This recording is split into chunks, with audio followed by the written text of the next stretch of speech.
One lightsaber strike. That's all it takes to rewrite galactic history. In the Senate chamber, Yoda's blade finds its mark. Emperor Palpatine falls, dead. The most powerful Sith Lord in 1,000 years is gone in an instant. But this isn't what happened. This is what could have happened, and everything changes. The shockwave ripples through the Force across the entire galaxy. On Mustafar, Anakin Skywalker staggers mid-duel, his connection to his new master suddenly severed. On Coruscant, clone troopers stand confused, their orders unclear without their emperor. Across thousands of worlds, the carefully constructed Imperial machine begins to collapse before it even truly begins. One moment. One victory. One choice that transforms everything we know about Star Wars. What if Yoda had won? The Senate chamber is chaos. Platforms hang suspended in midair where Yoda's Force grip holds them frozen. Palpatine's body lies motionless below, his reign ended before it could truly begin. The ancient Jedi Master stands alone in the vast circular chamber, green lightsaber still ignited, knowing that what comes next will be even harder than the battle he just won, because killing the Emperor was the easy part. Saving the galaxy? That's the real challenge. The year is 19 years before A New Hope, but this isn't the timeline we know. Order 66 has been executed. The Jedi Temple burns. Anakin Skywalker has fallen to the dark side. But unlike our timeline where Yoda retreated to Dagobah in defeat, here he stands victorious over the greatest evil the galaxy has faced in generations. Picture the scene. The vast Senate chamber of the Galactic Republic, its circular tiers of floating platforms stretching into the shadows above. Emperor Palpatine, his true Sith identity finally revealed, stands ready for combat against the diminutive Green Jedi Master. The air crackles with Force energy as these two ancient beings, representatives of philosophies that have warred for millennia, prepare for their ultimate confrontation. The duel begins much as we know it did. Palpatine unleashes torrents of Force lightning, his hatred and dark side power manifesting as deadly electrical storms. Yoda deflects and absorbs this energy, his small form seeming to glow with the power of the light side. Their lightsabers clash in a display of skill that spans centuries of training and experience. Palpatine's red blade moves with deadly precision, while Yoda's green lightsaber becomes a blur of defensive perfection. But in our alternate timeline, the crucial difference comes when Palpatine attempts to flee to the upper levels of the Senate chamber. Instead of losing his grip on his lightsaber as Senate pods crash around them, Yoda maintains his focus. Drawing upon the living Force that flows through all things, he reaches out not just with his physical senses, but with the deeper connection that binds all life together. As Palpatine leaps from pod to pod, hurling the massive Senate platforms with terrifying Force power, Yoda closes his eyes and centers himself completely. He feels the fear and anguish of millions of beings across the galaxy, the pain of the Jedi dying in the Purge, the corruption that has spread through the Republic's government. But rather than being overwhelmed by this darkness, Yoda transforms it into determination. With a gesture both simple and profound, Yoda extends his hand. Every Senate pod in the chamber suddenly stops mid-flight. Palpatine, caught off guard by this display of raw Force mastery, finds himself suspended in space as his own weapons are turned against him. The pods begin to converge on the Emperor's position, not as projectiles, but as a cage of Republic steel and circuitry. Palpatine struggles against this Force prison, his rage building to apocalyptic levels. Force lightning erupts from his fingers in all directions, but Yoda is ready, drawing upon techniques learned over 9 centuries of study. He doesn't simply deflect the lightning but transforms it, converting the Emperor's hatred into pure light side energy that illuminates the entire chamber. The confrontation reaches its climax as Yoda leaps directly toward his trapped opponent. Palpatine, desperate and cornered, pours every ounce of his dark side power into one final devastating attack. The Force lightning he unleashes is beyond anything he has ever produced, enough to level entire city blocks. But Yoda, in a moment of perfect clarity and connection to the Force, simply absorbs it all, standing before the Emperor. Yoda's lightsaber raised for the killing stroke. The ancient Jedi Master speaks words that will echo through galactic history. End this war we must. Failed the Sith have. With surgical precision, Yoda's blade finds its mark, and the most powerful Sith Lord in 1,000 years falls silent forever. The immediate aftermath of Sidious's death sends shockwaves through the Force that are felt by Force sensitives across the galaxy. On Mustafar, Anakin Skywalker, now calling himself Darth Vader, suddenly staggers as he battles Obi-Wan Kenobi. The connection he has just forged with his new Sith master is severed violently, leaving him confused and vulnerable. This moment of distraction proves costly as Kenobi seizes the high ground and delivers the injuries that will define Vader's future. But without Palpatine's immediate rescue, Anakin's fate becomes far more uncertain. Back in the Senate chamber, Yoda faces his first crucial decision. Clone troopers are already responding to the disturbance, their inhibitor chips still compelling them to execute Order 66. But the death of Emperor Palpatine creates an immediate complication in their programming. Without clear command authority, many clone commanders find themselves uncertain about their orders. Yoda, moving with purpose born of centuries of leadership, immediately begins broadcasting on emergency Republic frequencies. His message is simple but profound. The Chancellor was a Sith Lord, the war has been orchestrated by the enemy, and the Jedi have been betrayed by those they trusted to protect. More importantly, he provides proof of Palpatine's deception through recordings recovered from the Imperial Palace, including communications between Sidious and Count Dooku that reveal the true nature of the Clone Wars. The political ramifications begin immediately. Senator Bail Organa of Alderaan, already suspicious of Palpatine's growing power, rallies loyal senators who had been planning to petition for the return of emergency powers.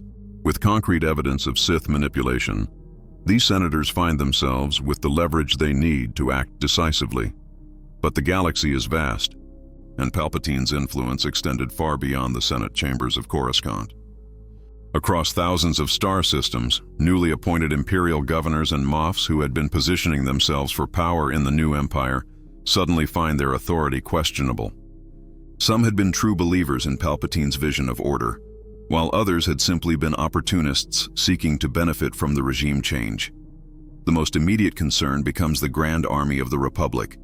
Millions of clone troopers across the galaxy have been programmed to follow Order 66, but the command structure that would normally coordinate their actions has been decapitated.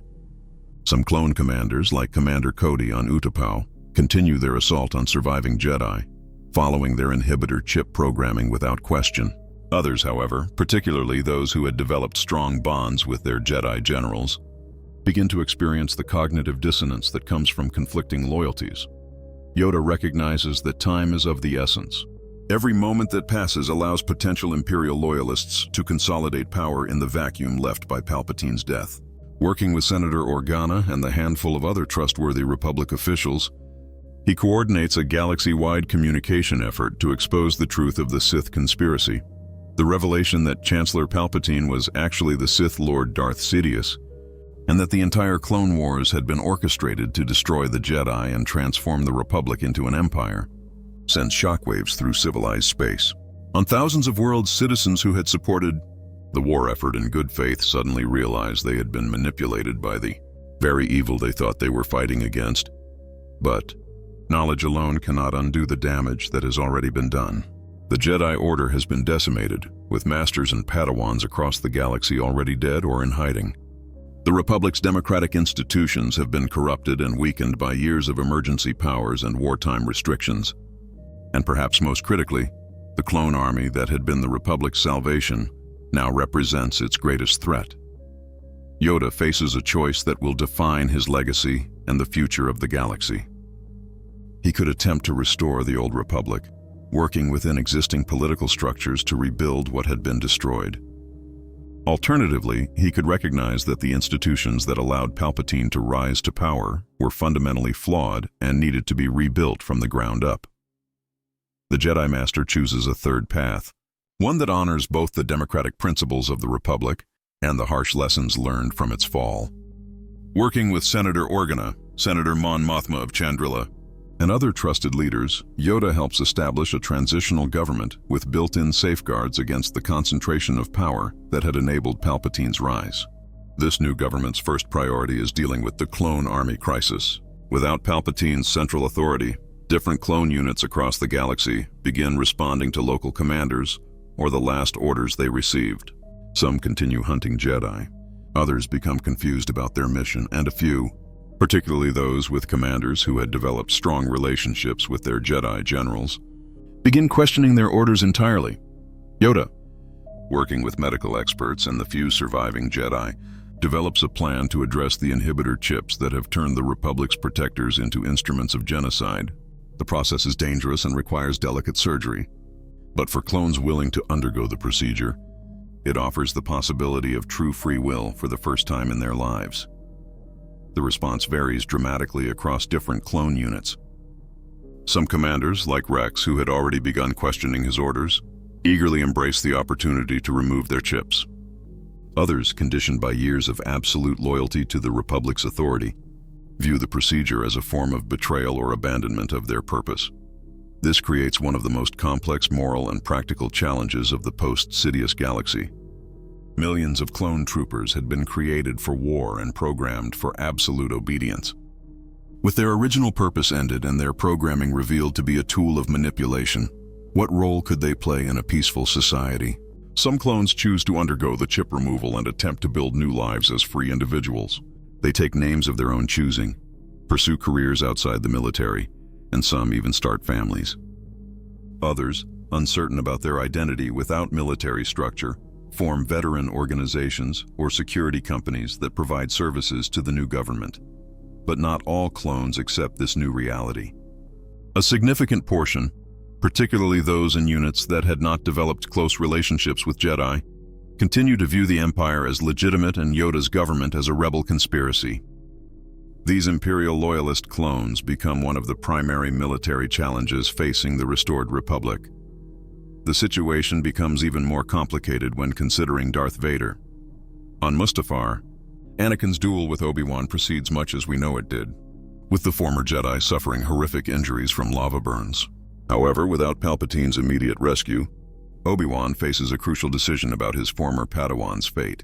In our timeline, Kenobi takes Anakin's lightsaber and leaves him to die, unable to deliver a killing blow to someone he had loved like a brother.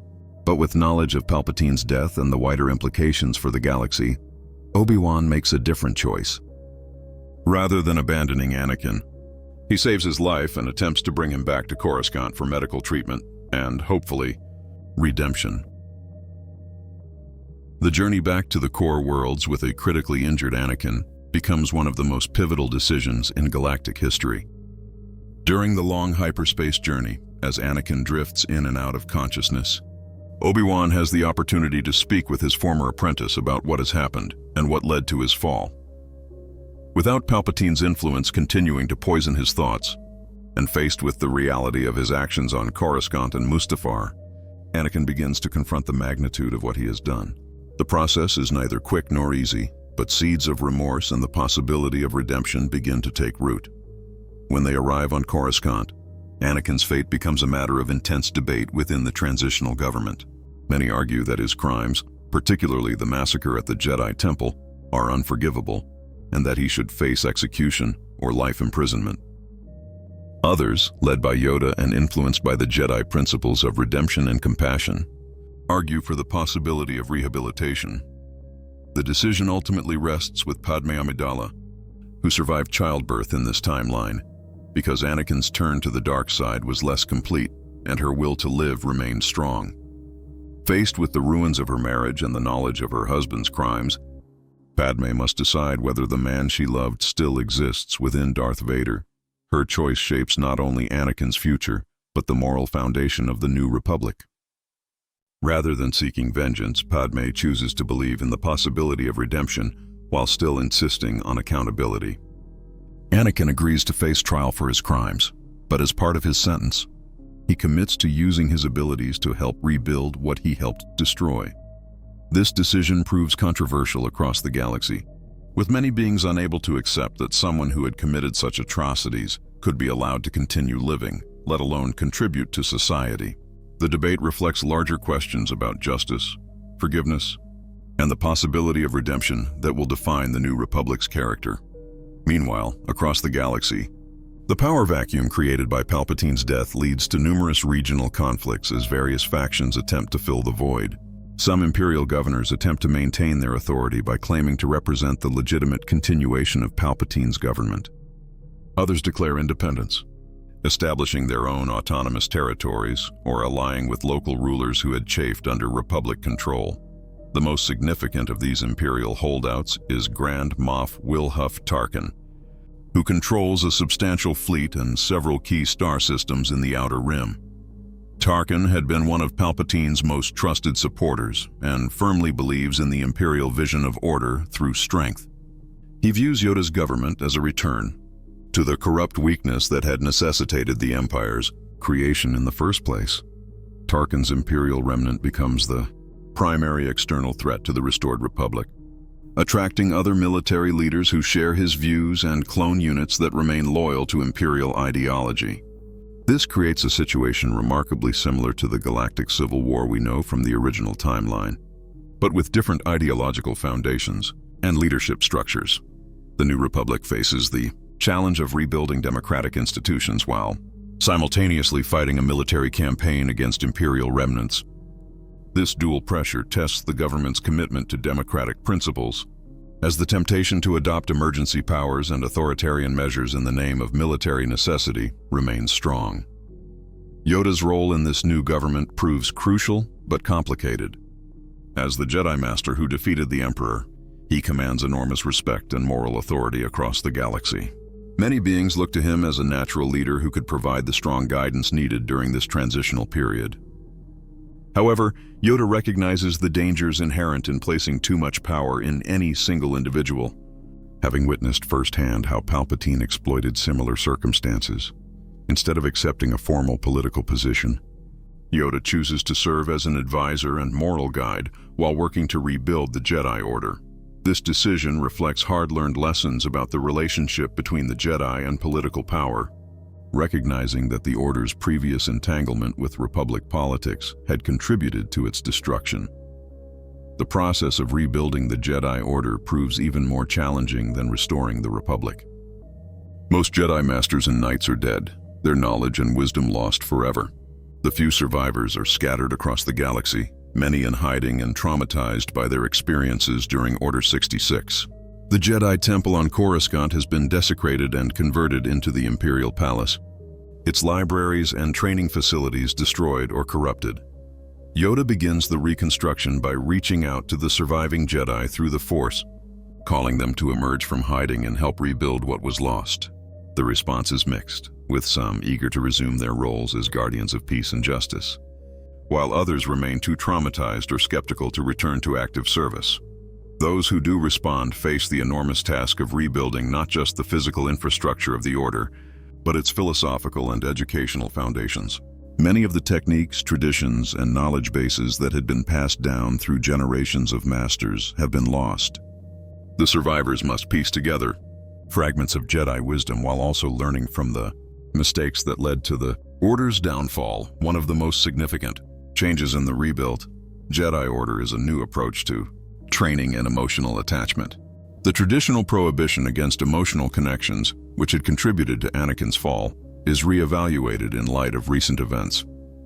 While the dangers of attachment remain real, the new Order recognizes that complete emotional suppression may create more problems than it solves. This philosophical shift has profound implications for how the new Jedi interact with the wider galaxy. Rather than maintaining the aloof distance that characterized the previous Order, these Jedi are encouraged to form meaningful connections with the communities they serve while remaining mindful of the potential for such connections to become possessive or controlling. The question of Luke and Leia Skywalker becomes particularly significant in this context. As the children of Anakin Skywalker, they represent both enormous potential and significant danger. In our timeline, they were separated and hidden to protect them from Imperial forces. But with Palpatine dead and Anakin's redemption a possibility, their future becomes much more complex. Yoda and Obi-Wan debate whether the twins should be trained as Jedi from an early age or allowed to grow up as normal children before making their own choices about their destinies. The decision ultimately rests with Padme, who insists that her children should have the opportunity to choose their own paths, rather than having their futures determined by their bloodline. This leads to a compromise, where Luke and Leia are raised with knowledge of their heritage and basic Force sensitivity training, but are not committed to the Jedi path until they are old enough to make informed decisions. This approach reflects the New Order's emphasis on individual choice and emotional health over rigid adherence to traditional protocols. As the twins grow, their different personalities and interests become apparent.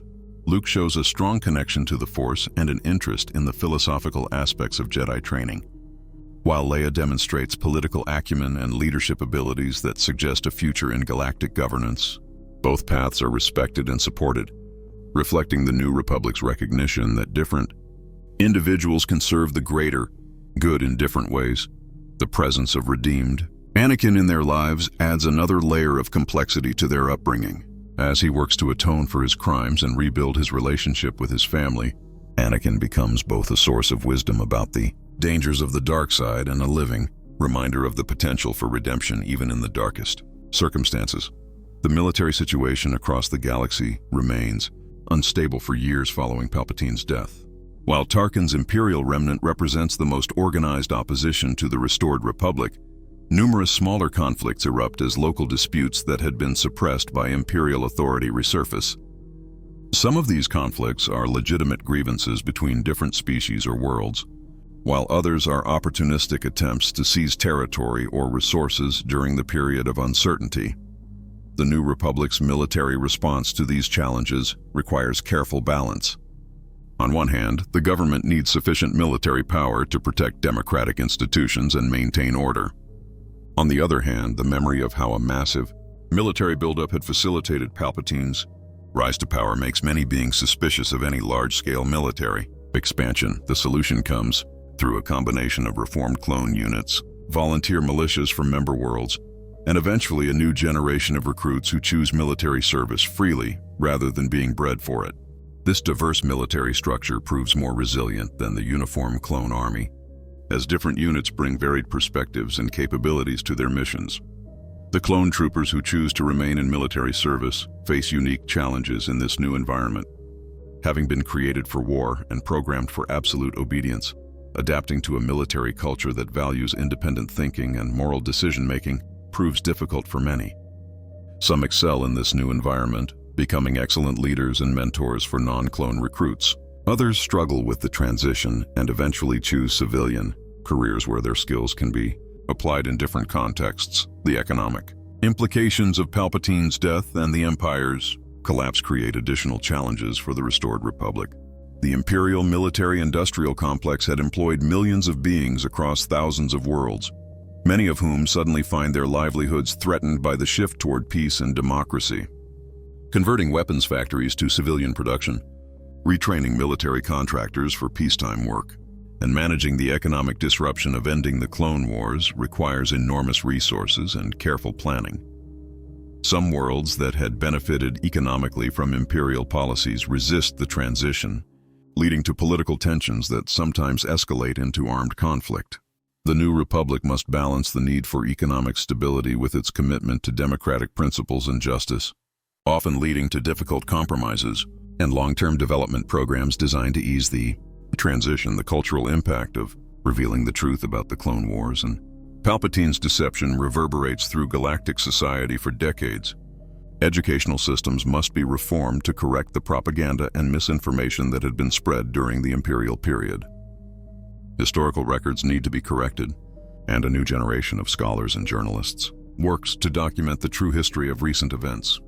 This process of cultural reconstruction proves particularly challenging on worlds that had strongly supported the Empire. Beings who had genuinely believed in Imperial ideology must confront the reality that they had been manipulated and deceived. Some accept this truth and work to build a better future, while others retreat into conspiracy theories or continue to support Imperial remnant movements. The role of the HoloNet and other communication systems becomes crucial in this cultural transformation. Rather than serving as tools of Imperial propaganda, these networks are reformed to provide accurate information and diverse perspectives. The challenge lies in maintaining freedom of speech and open debate while preventing the spread of dangerous misinformation that could destabilize the recovery process. Religious and philosophical movements across the galaxy also grapple with the implications of the Sith, revelation and Jedi restoration. Many beings had lost faith in the Force and its representatives during the dark years of the Empire, while others had developed alternative spiritual practices in the absence of Jedi guidance. The return of the Jedi Order must accommodate this diversity rather than attempting to impose a single orthodox approach to Force spirituality.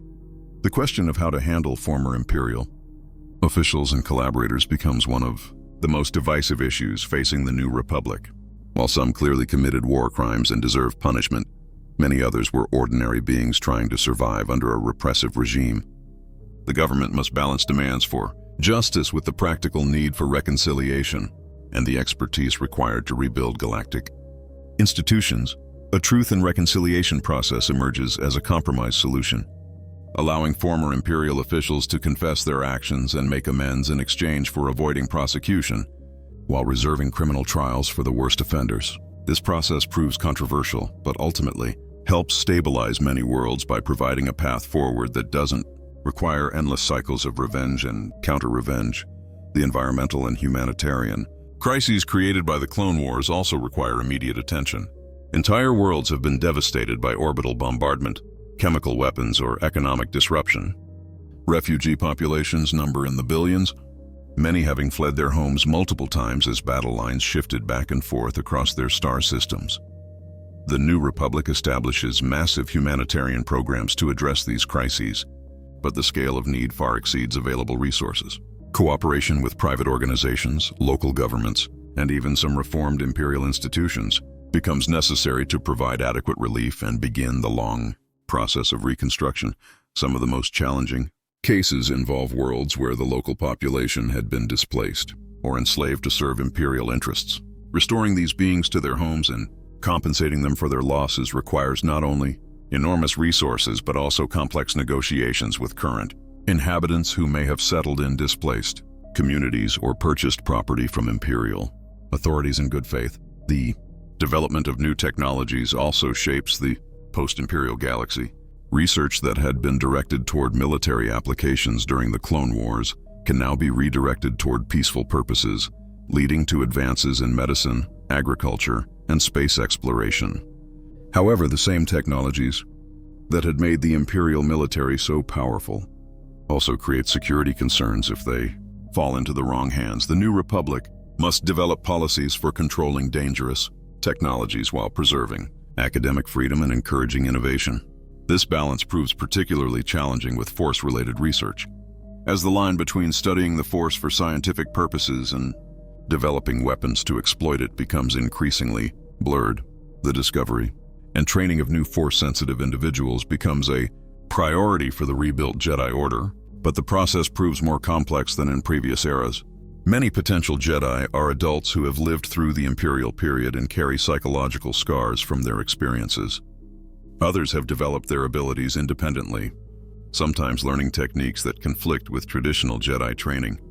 Rather than insisting on conformity to ancient traditions, the new Jedi Order develops more flexible training programs that accommodate different backgrounds and learning styles.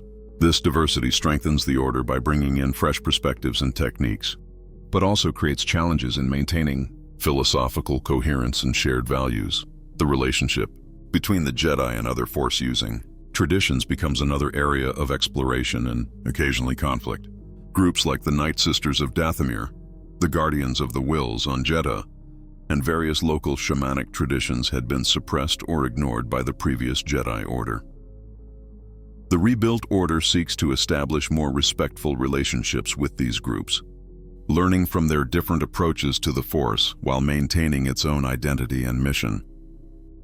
As years pass and the immediate crises of the transition period are resolved, the restored Republic begins to address longer-term challenges and opportunities.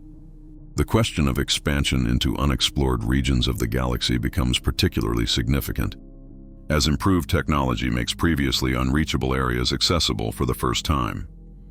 These exploration efforts reveal new species, worlds and civilizations that had been isolated from the galactic community. Some welcome contact and integration into the Republic, while others prefer to maintain their independence. A few prove actively hostile, leading to diplomatic and sometimes military challenges that test the Republic's commitment to peaceful resolution of conflicts. The discovery of new Force traditions in these previously unknown regions provides valuable insights for the Jedi Order's continuing evolution.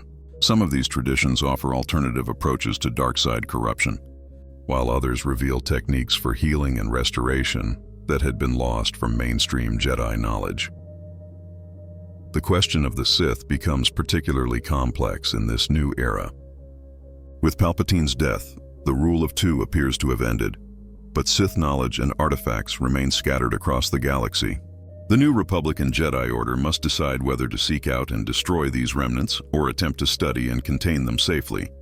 This decision becomes urgent when explorers discover Sith worlds in the unknown regions, some with populations that have practiced Sith traditions for generations.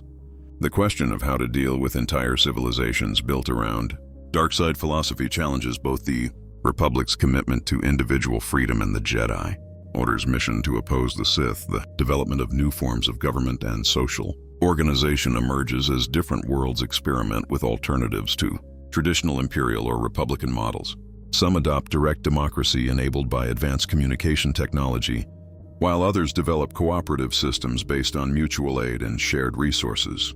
These experiments sometimes fail spectacularly, leading to economic collapse or social chaos that requires Republic intervention. But successful innovations provide models that other worlds can adapt to their own circumstances, contributing to a more diverse and resilient galactic community. The role of artificial intelligence and droids in society also evolves during this period. The Clone Wars had demonstrated both the military utility and the ethical concerns surrounding the use of droids in combat. The New Republic must develop policies for AI rights and responsibilities while addressing the economic disruption caused by increasing automation. Some worlds grant full citizenship to sufficiently advanced droids, while others maintain traditional restrictions on artificial consciousness. These different approaches sometimes lead to conflicts, when droids designed on one world travel to another with different legal frameworks. The cultural renaissance that follows the end of imperial censorship leads to an explosion of art, literature, and entertainment that celebrates diversity and freedom while processing the trauma of recent history.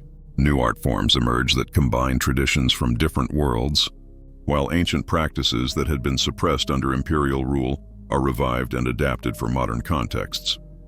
This cultural flowering extends to academic and scientific research as well, as scholars are free to pursue knowledge without fear of imperial disapproval or censorship. Major advances in understanding the Force, galactic history, and technological development emerge from this period of intellectual freedom. The question of how to remember and commemorate the events of this tumultuous period becomes increasingly important as immediate survivors age and new generations come of age. Memorial sites, museums, and educational programs are established to ensure that the lessons of the imperial period are not forgotten, while celebrations of liberation and reconstruction provide positive focuses for community building. Different worlds approach this commemoration differently, reflecting their varied experiences during the imperial period. Worlds that suffered greatly under imperial rule tend to emphasize remembrance of victims and resistance, while worlds that benefited from imperial policies may focus more on reconciliation and lessons learned. The emergence of new threats from outside the galaxy begins to test the resilience of the restored Republic and rebuilt Jedi Order. Explorers in the unknown regions encounter aggressive species and civilizations that view the Republic as a threat or opportunity for conquest, leading to the first truly external conflicts the new government has faced. These threats require new forms of cooperation between Republic military forces, Jedi peacekeepers, and local defense organizations. The lessons learned from fighting Imperial remnants prove valuable but insufficient for dealing with enemies who operate according to completely different cultural and strategic assumptions. The development of new alliances with species and governments beyond the traditional Republic boundary becomes crucial for addressing these external challenges. Some of these alliances require significant compromises in Republic policies and values, leading to debates about how much flexibility is acceptable in pursuit of security. As the restored Republic matures and stabilizes, questions about its long-term future become more pressing. The generation that lived through the Imperial period is aging, and younger beings who grew up in freedom have different priorities and perspectives than their elders. This generational change brings both opportunities for continued growth and challenges in maintaining institutional memory and commitment to hard-won freedoms. The success of Yoda's gamble in confronting Palpatine directly proves to have been more than a military victory. It represents a fundamental shift in the galaxy's trajectory from authoritarianism toward democracy, from isolation toward cooperation, and from fear toward hope. But the work of building and maintaining that better galaxy continues long after the Emperor's death, requiring constant vigilance and commitment from every generation. The development of new alliances with species and governments beyond the traditional Republic boundary becomes crucial for addressing these external challenges. Some of these alliances require significant compromises in Republic policies and values, leading to debates about how much flexibility is acceptable in pursuit of security. The Chiss ascendancy, led by figures like Grand Admiral Thrawn, who had served under the Empire, presents one of the most complex diplomatic challenges. Thrawn's strategic genius had made him valuable to Palpatine, but his primary loyalty had always been to his own people and their defense against threats from the unknown regions. With the Empire's collapse, the Chiss offer their military expertise to the Republic in exchange for support against the extragalactic dangers they've been monitoring for decades. This partnership proves controversial within the Republic Senate, as many members remain suspicious of former Imperial officers and question whether the Chiss warnings about external threats are genuine or merely attempts to manipulate Republic policy. However, when the first confirmed attacks by the species that would later be known as the Yuuzhan Vong begin targeting Republic exploration fleets, Thrawn's warnings are vindicated in the most dramatic way possible. The Yuuzhan Vong crisis becomes the first major test of the mature Republic's ability to handle existential threats. Unlike the Imperial remnants or local conflicts that had dominated the early post-Palpatine period, the Yuuzhan Vong represent a completely alien philosophy that rejects technology, embraces pain and sacrifice, and views the galaxy's inhabitants as abominations to be purged or enslaved. Their biotechnology proves nearly immune to traditional Republic weapons and tactics, while their religious fanaticism makes negotiation or compromise impossible. The initial engagements result in devastating defeats for Republic forces, as their commanders struggle to adapt to enemies who literally grow their weapons and ships rather than manufacturing them. Yoda, now well into his second century of life but still vital thanks to his deep connection to the Force, faces perhaps the greatest challenge of his extended existence. The Yuuzhan Vong's apparent immunity to Force influence challenges fundamental assumptions about the nature of the Force itself, forcing the Jedi Order to question whether their powers have limits they had never before encountered. The discovery that the Yuuzhan Vong are not actually immune to the Force, but rather exist in a state of self-imposed separation from it due to their species' traumatic history, opens new possibilities for resistance. However, exploiting this knowledge requires Jedi to develop new techniques and approaches that push the boundaries of what the Order considers acceptable.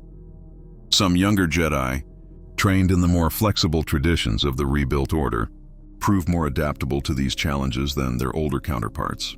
They develop combat techniques that blend traditional lightsaber forms with new approaches designed specifically for fighting biotechnological opponents, while also exploring diplomatic possibilities with Yuuzhan Vong individuals who question their society's rigid orthodoxy. Luke Skywalker, now a mature Jedi Knight with decades of training and experience, emerges as a crucial figure in the conflict against the Yuuzhan Vong. His unique heritage as the son of Anakin Skywalker, combined with his training under both Yoda and his redeemed father, gives him perspectives that prove vital for understanding and combating this new threat. Luke's approach to the Force, shaped by the rebuilt Order's emphasis on emotional balance and individual choice, allows him to connect with Yuuzhan Vong individuals in ways that more traditional Jedi cannot. His ability to help enemy warriors rediscover their connection to the Force becomes a powerful weapon against the invasion, as converted Yuuzhan Vong provide crucial intelligence and tactical advantages. Leia, who had chosen the path of political leadership over Jedi training, proves equally crucial in organizing the galactic response to the invasion. Her skills in diplomacy and administration, honed through decades of service in the Republic government, enable her to forge the complex alliances necessary to present a united front against the extragalactic threat, the war against him. The Yuuzhan Vong lasts for several years and fundamentally changes the character of the galaxy. Worlds that had maintained their independence from the Republic are forced to choose between joining the collective defense effort or facing the invaders alone. Most choose cooperation, leading to a significant expansion of Republican membership and influence. The conflict also accelerates, technological and tactical development as Republic. Forces adapt to fighting an enemy unlike any they had previously encountered. New weapon systems that combine traditional technology with captured biotechnological elements are developed, while military doctrine evolves to incorporate lessons learned from fighting enemies who can literally reshape their equipment during battle. The psychological impact of the war proves as significant as its military consequences. For the first time since Palpatine's rise, the galaxy faces a truly external threat that unites former enemies in common cause. Imperial remnant forces fight alongside Republic troops, while species that had been historical rivals cooperate in unprecedented ways to resist the invasion. This unity comes at a cost. However, as emergency powers similar to those that had enabled Palpatine's rise are once again granted to central authorities, the temptation to maintain these powers after the crisis passes creates new tensions within the Republic, as some leaders argue that the continuing threat from the unknown regions justifies permanent changes to governmental structure. Yoda and the other surviving members of the old Jedi Council work tirelessly to prevent the Republic from repeating the mistakes that had led to the Empire's creation. Their experience with how emergency powers can be abused provides crucial historical perspective, while their moral authority helps maintain public support for returning to normal constitutional processes once the immediate crisis passes. The resolution of the Yuuzhan Vong conflict comes not through complete military victory but through a combination of military pressure and successful efforts to reconnect the invaders with the force they had rejected. Luke Skywalker's work with reformed Yuuzhan Vong leads to a schism within their society, as many warriors abandon their destructive mission and seek to rebuild their relationship with the galaxy they had tried to conquer.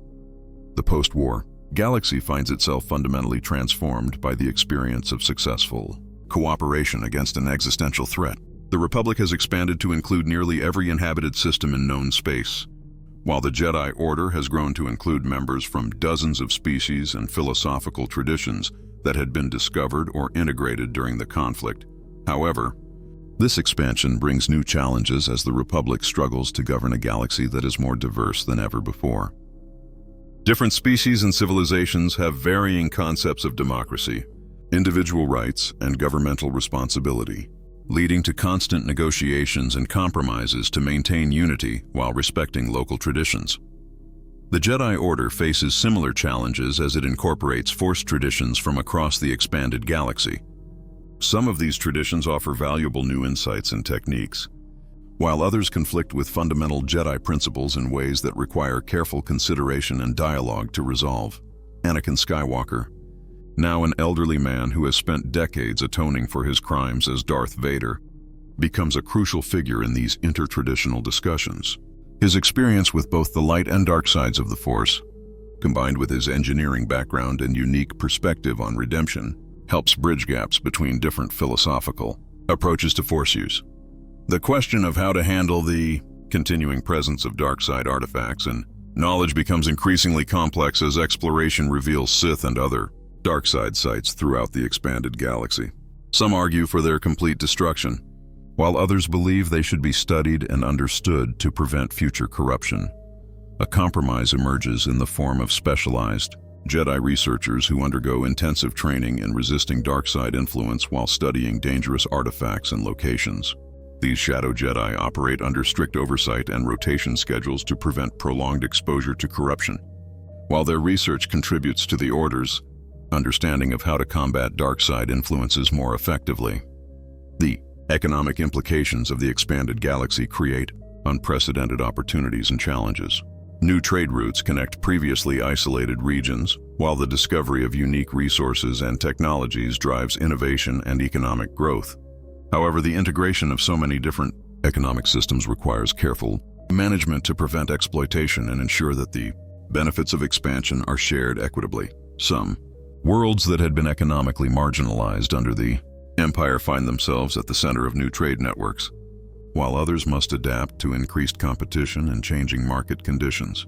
The Republic's commitment to fair trade and worker protection sometimes conflicts with the desire for rapid development, requiring constant balancing of competing interests and values.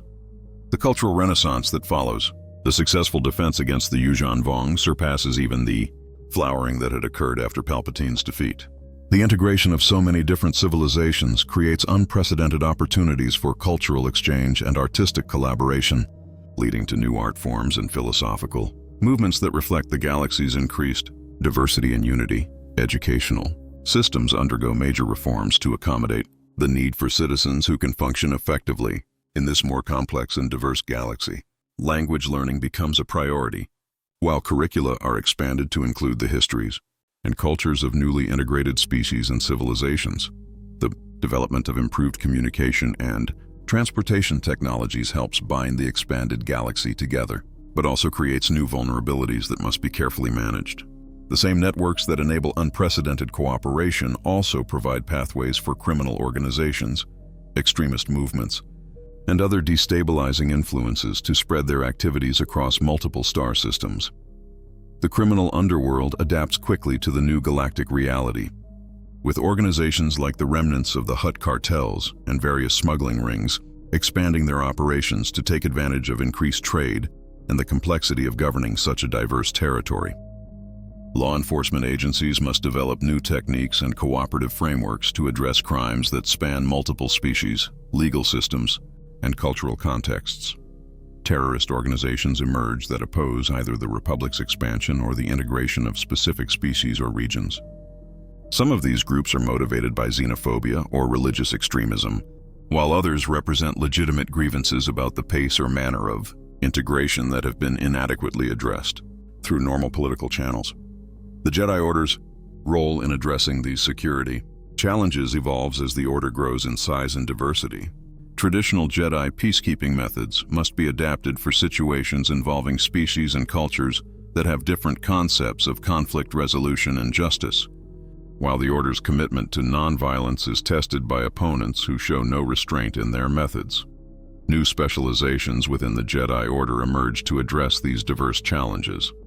Some Jedi focus on diplomatic and cultural mediation, working to prevent conflicts through improved understanding and communication.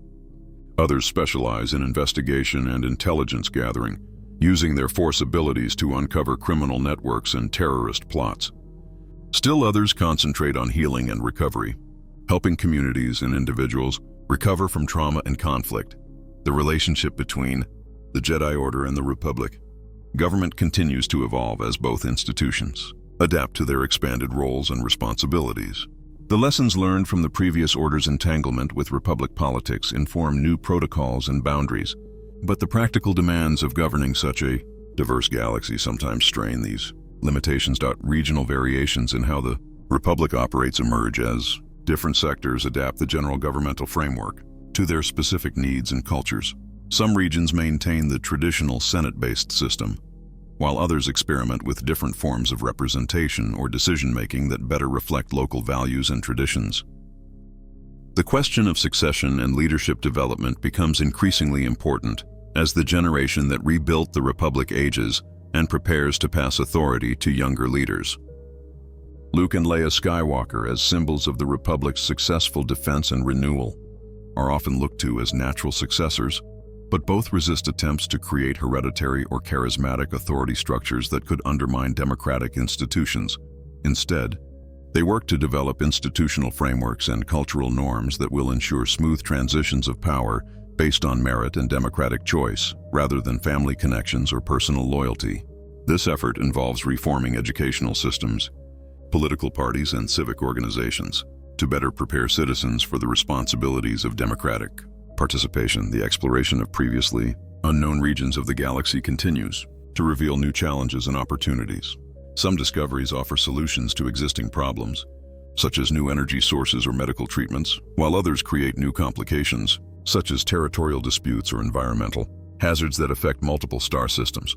The discovery of ancient civilizations and their ruins provides valuable insights into galactic history while also raising questions about the cyclical nature of rise and decline in galactic civilizations. Some scholars argue that the pattern of expansion, conflict, and collapse is inevitable, while others maintain that the lessons learned from recent history can break this cycle and create lasting stability.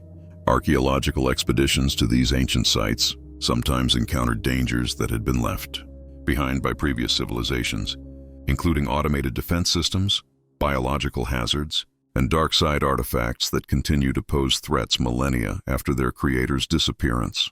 These discoveries reinforce the importance of careful exploration and the need for specialized teams capable of handling various types of ancient dangers. The development of new philosophical and spiritual movements reflects the galaxy's ongoing evolution and the integration of diverse traditions and experiences. Some of these movements focus on synthesizing different approaches to the Force, while others explore the implications of the galaxy's expansion and increased diversity for individual and collective meaning and purpose. Religious conflicts occasionally arise when different species' belief systems come into contact, particularly when those beliefs make exclusive claims about the nature of reality or proper worship. The Republic's commitment to religious freedom requires careful balancing of competing claims and the development of frameworks for resolving disputes without favoring any particular tradition. The environmental challenges of managing such a diverse and expanded galaxy require new approaches to conservation and sustainable development. Different species have varying relationships with their environments, while the increased trade and travel associated with galactic integration create new pressures on natural systems. Some worlds that had been pristine due to their isolation find themselves dealing with pollution and resource depletion for the first time, while others benefit from access to new technologies and techniques for environmental restoration. The development of galaxy-wide environmental standards that respect local variations while preventing ecological disasters requires careful scientific study and diplomatic negotiation. The medical advances that result from increased cooperation between species with different biological systems lead to breakthroughs in treating diseases and conditions that had previously been incurable. However, the integration of diverse medical traditions also creates risks when treatments that are safe for one species prove harmful to others. New diseases sometimes emerge when species that had been previously isolated come into contact, requiring rapid response systems and international cooperation to prevent pandemics. The development of early warning systems and treatment protocols becomes a priority for maintaining the health and stability of the expanded galactic community. The military structure of the Republic continues to evolve as new threats and challenges emerge from the expanded galaxy. The integration of different species' military traditions and technologies creates opportunities for innovation, while also requiring extensive training and coordination to ensure effective cooperation. Some conflicts arise from the inherent tensions between different military cultures and their approaches to command structure, tactics, and the role of military forces in society. Former Imperial officers, clone veterans, species with warrior traditions, and civilian recruits must learn to work together despite their different backgrounds and perspectives. The development of new weapons and defense systems accelerates as the Republic faces the reality of governing a galaxy that contains numerous potential threats and challenges. However, the lessons learned from the Clone Wars and Imperial period create strong political pressure to avoid arms races and the militarization that had contributed to previous conflicts. Technological advancement in general proceeds at an unprecedented pace as the integration of different species' knowledge bases and research traditions create synergies and innovations that no single civilization could have achieved alone. However, this rapid advancement also creates new ethical questions about the appropriate limits of scientific research and technological development.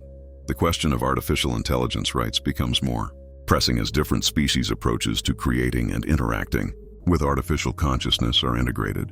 Some species grant full personhood to sufficiently advanced AI, while others maintain strict limitations on artificial consciousness, creating legal and ethical complications when AI individuals travel between different jurisdictions. The development of new forms of art, entertainment, and cultural expression flourishes as artists and creators gain access to the aesthetic traditions and techniques of dozens of different species and civilizations. New hybrid art forms emerge that combine elements from multiple traditions, while ancient forms are rediscovered and adapted for contemporary audiences. Educational institutions undergo major transformations to prepare students for life in the expanded galaxy. Curricula must be broadened to include knowledge about multiple species, cultures, and star systems, while teaching methods are adapted to accommodate students from different biological and cultural backgrounds. The development of universal translation technologies helps bridge communication gaps, but also raises questions about the preservation of linguistic diversity and the potential loss of cultural nuances that are embedded in specific languages. Some communities resist the homogenizing effects of universal communication, while others embrace the opportunities for broader connection and understanding. Scientific research benefits enormously from the integration of different species' knowledge and research methods, leading to advances in physics, biology, and other fields that revolutionize understanding of the galaxy and the universe beyond. However, this rapid advancement also creates new responsibilities for ensuring that scientific knowledge is used ethically and safely. The exploration of the Force continues to reveal new depths and complexities as Jedi work with Force-sensitive individuals from newly integrated species. Some species have developed Force techniques that were unknown to traditional Jedi training, while others offer insights into aspects of the Force that had been poorly understood or completely overlooked. These discoveries sometimes challenge fundamental assumptions about the nature of the Force and the proper role of Force users in society. The Jedi Order must continuously adapt its training and philosophical frameworks to accommodate new knowledge while maintaining its core principles and mission. The question of how to handle species or individuals who use the Force in ways that conflict with Jedi principles becomes increasingly complex as the Order encounters more diverse approaches to Force use. Some techniques that appear dangerous or dark to traditional Jedi training prove to have legitimate applications when properly understood and controlled. The development of new forms of government and social organization continues as different worlds and regions experiment with alternatives that better serve their specific needs and values. Some experiments fail and must be reformed or abandoned, while others provide successful models that can be adapted. Elsewhere, the balance between local autonomy and galactic coordination remains a constant challenge as the Republic attempts to maintain unity while respecting diversity. Different regions sometimes develop conflicting policies or approaches that require mediation and compromise to resolve. The legacy of that moment in the Senate chamber, when a 900-year-old Jedi Master chose to stand against the darkness rather than flee into exile, echoes through every subsequent decision and challenge. It reminds all who come after that, even in the darkest times, individual choices can change the fate of billions, and that the light side of the Force truly is stronger than the darkness for those with the courage to wield it. But the true test of Yoda's victory lies not in the immediate aftermath of Palpatine's defeat, but in the galaxy's ability to build and maintain institutions that can preserve freedom and justice across generations. The challenges of governing an expanded, diverse galaxy test every principle and lesson learned from the Empire's rise and fall. As new generations come of age who have never known Imperial rule, the Republic faces the challenge of maintaining institutional memory and commitment to democratic values without becoming trapped by rigid adherence to past solutions. The galaxy must continue to evolve and adapt while preserving the essential freedoms and protections that the restored Republic was founded to secure. The story of what might have been if Yoda had defeated Palpatine reveals not just the importance of individual heroism and moral courage, but the even greater challenge of building sustainable institutions and cultures that can preserve and extend those victories across time. The galaxy that emerges from this alternate history is not perfect, but it is free. And in that freedom lies both the responsibility and the opportunity to continue building a better tomorrow for all sentient beings throughout the stars.